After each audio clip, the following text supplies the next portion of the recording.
Vitajte. Dnes sa pozrieme na jednu rastlinu, ktorú asi všetci dobre poznáme, možno až príliš dobre z našich trávnikov, však považujeme ju často za burinu. Presne tak. Ale podklady, ktoré máme, ukazujú, že táto obyčajná púpava lekárska, teda Taraxacum officiane, je vlastne, je oveľa viac. Je to rastlina s naozaj fascinujúcou históriou a mnohými zaujímavými vlastnosťami, ktoré sa oplatí preskúvať. Tak sa na to teda pozrieme bližšie. Áno, pozrieme sa, čo hovorí tradícia, čo už dnes potvrdzuje aj veda, aké má účinné látky, kde môže pomôcť, ale aj na čo si dať možno pozor. Cieľom je teda taký komplexnejší pohľad na túto, povedzme, všade prítomnú bylinu. Presne. A tá história je naozaj dlhá. Našla som zmienky, že už arabskí lekári v 10. storočí. Áno, ale už vtedy ju používali. Hlavne pri problémoch s pečeňou, so slezinou. Fíha. A potom sa to rozšírilo. V Európe, viete, Nemecko v 16. storočí dna, trávenie, ale aj inde v Severnej Amerike obličky, Mexiko cukrovka, Turecko ako preháňadlo, Čína zas hepatída imunita. Páni, takže taká obyčajná púpava a má za sebou celkom slušnú medicínsku kariéru. Dá sa to tak povedať. Čo ju teda robí takou účinnou?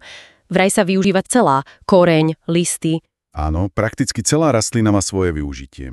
Koreň, ten je asi najznámejší, zbiera sa na jeseň alebo na jar. Potom listy, hlavne mladé jarné, kvety počas kvitnutia a dokonca aj tie stvoly.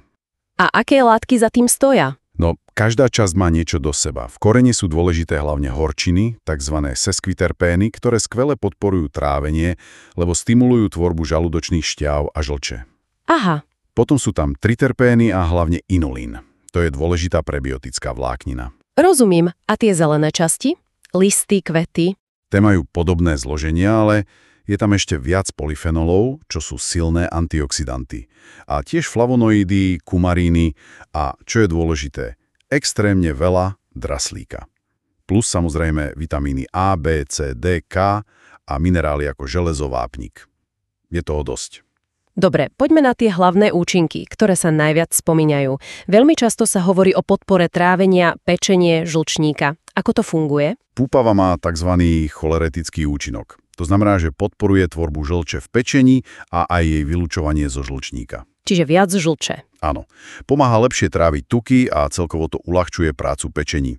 Preto sa tradične používa pri takomto pocite plnosti, zlom trávení. Aj známa Mária Trebenová odporúčala čerstvé stvoly pri chronických problémoch s pečeňou či žlčníkom. Zaujímavé. Okrem trávenia sa často skloňuje aj jej vplyv na močové cesty, ten močopudný účinok. Áno, a to je veľmi zaujímavé. Niektoré štúdie naznačujú, že ten diuretický efekt by mohol byť dokonca porovnateľný s niektorými syntetickými liekmi, napríklad s furosamidom. Naozaj? Ale púpava má jednu potenciálne veľkú výhodu. Tým, že sama obsahuje naozaj veľa draslíka, tak pri tom zvýšenom močení môže zároveň doplňať tento dôležitý minerál, ktorý sa inak z tela vyplavuje. To je vlastne celkom logické. Je to také elegantné riešenie od prírody. Aj preto sa tradične používa pri zápaloch močových ciest, problémoch s obličkami. Šikovné. Spomínali sa aj protizápalové a antioxidačné vlastnosti. Čo o tom vieme? Boli robené štúdie na zvieratách, kde extrakty z púpavy dokázali zmierňovať opuchy.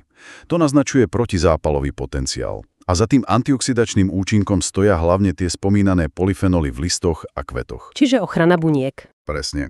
Chránia bunky pred poškodením voľnými radikálmi. Ale tu treba povedať, že sú to hlavne zatiaľ výsledky z laboratórií a na zvieratách. Potrebujeme ešte kvalitné štúdie na ľuďoch. Jasné, to je dôležité pripomenúť. A čo nejaké ďalšie možné účinky, ktoré sa objavujú, aj keď možno menej potvrdené? No, naznačuje sa viacero smerov. Napríklad vplyv na hladinu cukru v krvi. Jednak vďaka tomu inulínu v koreni a jednak niektoré látky v púpave môžu spomaľovať enzymy, ktoré v čreve štiepia cekry. Čiže by to mohlo pomôcť regulovať cukor po jedle? Potenciálne áno. Aj Mária Trebenová odporúčala tie stvoly diabetikom. Potom je tu podpora imunity vďaka vitamínom, dokonca nejaké možné protirakovinové účinky pozorované v laboratóriách. Ale to znie sľubné. Znie, ale opäť sú to zatiaľ skôr náznaky, ktoré potrebujú naozaj seriózny ďalší výskum na ľuďoch. Čo je však celkom dobre podložené, je ten prebiotický účinok inulínu z koreňa. To je fajn pre črevný mikrobióm. A ako sa dá púpava vlastne používať? Lebo tých možností je asi viac. Určite. Klasika je čaj, či už z koreňa alebo z listov, potom čerstvé mladé listy do šalátu, do polievok. Aj tá káva z praženého koreňa, že? Áno, ako náhrada kávy. Z kvetov sa robí známy púpavový med, teda sirup, ktorý sa používa pri kašli. A netreba zabudnúť na tie čerstvé stvoly, ktoré jedlá pani Trebenová 5 až 10 denne. A co tie extrakty, čo sa spomínajú v štúdiách, to je niečo ako tinktúra? V podstate áno. V štúdiách sa často používajú koncentrovanejšie výťažky, či už vodné alebo alkoholové, čo je blízke forme tinktúry. Dobre, prebrali sme tie možné pozitíva, ale asi treba povedať aj o rizikách. Má púpava aj nejaké tienisté stránky? No, hoci je všeobecne považovaná za bezpečnú, nejaké rizika tu sú. Asi najčastejšie sú alergické reakcie. Na čo presne? Hlavne u ľudí, ktorí sú alergickí na iné rastliny z čelade astrovité, ako napríklad harmanček, ambrózia, nechtík, môže sa objaviť aj kožná reakcia pri kontakte, taká kontaktná dermatitida. A čo ak niekto užíva lieky alebo má nejaké zdravotné problémy? Tu treba byť naozaj opatrný a ideálne je poradiť sa s lekárom alebo lekárnikom. Púpava môže interagovať napríklad s diuretikami, teda liekmi na odvodnenie. Kvôli tomu draslíku a močopudnému účinku? Presne.